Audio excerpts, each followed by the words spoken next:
Good morning, gang. Happy Sunday morning.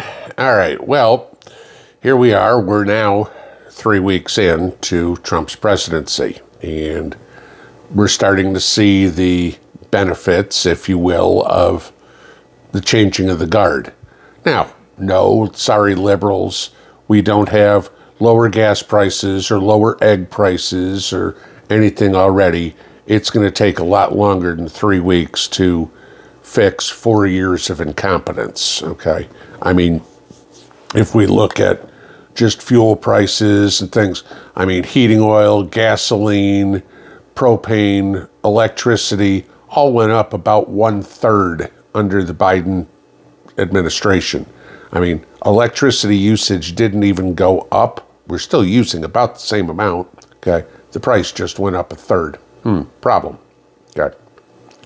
Yes, this will be fixed. But the big one that basically got Trump elected ain't going so well. And I know that you're like, huh? What do you mean? Okay. Sure, Tom Homan's doing a bang-up job getting rid of illegals. We've already got plane loads of people going to Mexico, Nicaragua, Colombia, India, Guantanamo, wherever. Right? Okay. Here's the problem. In the first 3 weeks of the Trump presidency, we are averaging about 2,500 deportations a week. Okay? With the amount of illegals that we have in this country, that means it will take roughly, at this rate, 40 years to deport all of them. I ain't gonna be around that long. Certainly don't want to wait that long. We need to do something else. We need to do something to force these people to leave. And personally, I think I have a real simple solution. It's not perfect, but I think it's a good idea that Washington should take a look at. And maybe y'all would agree with me, okay? I've mentioned to you guys many times that the number 2 contributor to the Mexican GDP is foreign remittances coming from the United States. In other words, migrant workers here in the U.S. earning money and sending it back to Mexico. Here's my thought. MoneyGram, Western Union, I don't care how, internet, whatever.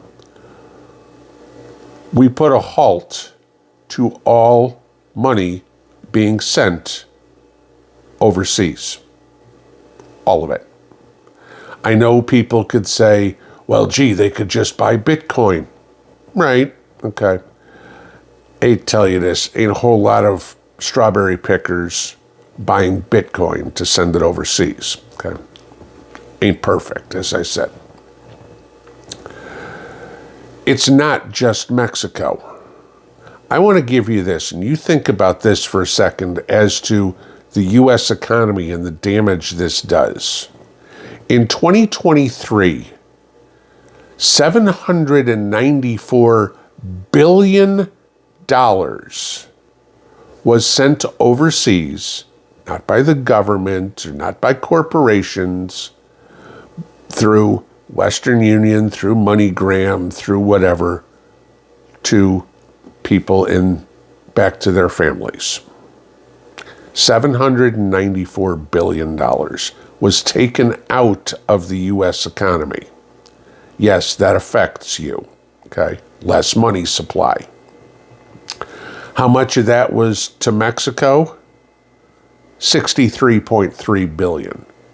So that means there's still $730 billion that was sent to other countries, i.e. China, i.e. India. Let's pick some of these other countries where we need to clean the United States from, okay? These illegals, these thieves that are taking our money out of our country. Okay? Again, You know my theory on the H-1B. How many H-1Bs should there be? 0, okay? We don't need them. I don't care what Elon Musk says. I don't care what anybody else says. I lived that industry for 20 years, and I watched Americans get screwed day in and day out. We need to solve our immigration problem. We don't need more immigrants. We need less immigrants. We need legal people whose objective is to come here and become citizens, whose objective is to come here and create something for the United States, not to come in and take our resources and send them back home. Well, we need to build our country. Great, you know what? Go back and build your business there in India, China, Mexico, El Salvador, wherever, okay?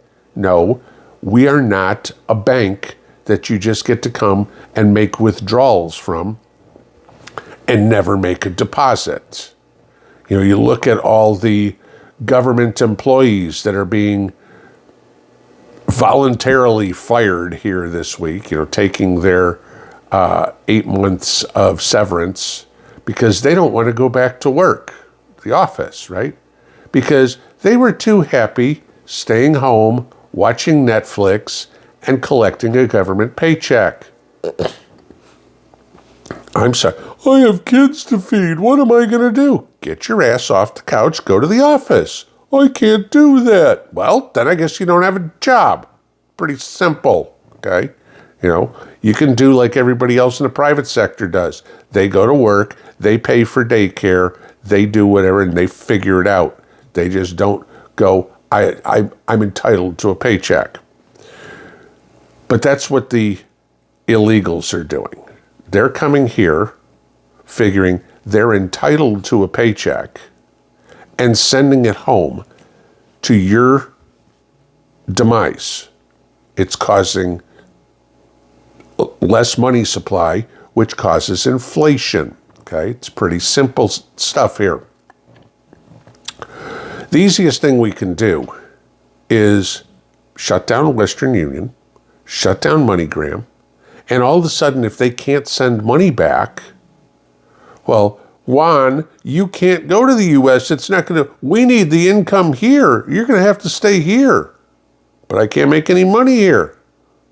But you can't send it back from there. What are we going to do? Okay, let's think about that. Juan has two choices. He can abandon his family and go make money in the United States, or he can take care of his family. Most of them are going to choose to take care of their family. It ain't perfect, okay? There's a lot of people who brought their entire freaking family over here. Those need to be deported. Everybody needs to be deported. But we need to figure out a way to juice the scales here, to grease the skids, to get this moving faster. 2,500 people a week ain't cutting it, all right? That needs to be 25,000 people a week. And even then, it would still take 4 years to do it. We need to get our country back. The government needs to figure out multiple ways to do this. I've said before, and a couple of states have actually considered it, about putting a bounty on illegals. It's time the country does more than window dressing to make it look good. 2,500, oh my God, look how great of a job we're doing. No, that ain't squat. 40 years. If we're going to take our country back, this needs to be all hands on deck, and the rest of us need authorization somehow to be able to participate to help. Giving a phone number to, gee, you can report where an illegal is. Great, you do that. Nobody ever shows up. That's window dressing. That's feel-good crap. The only thing that's going to make me feel good is seeing guys put on planes in shackles, put on buses in shackles, and a non-stop caravan heading down to the southern border, catapulting them over the wall. Pinball out.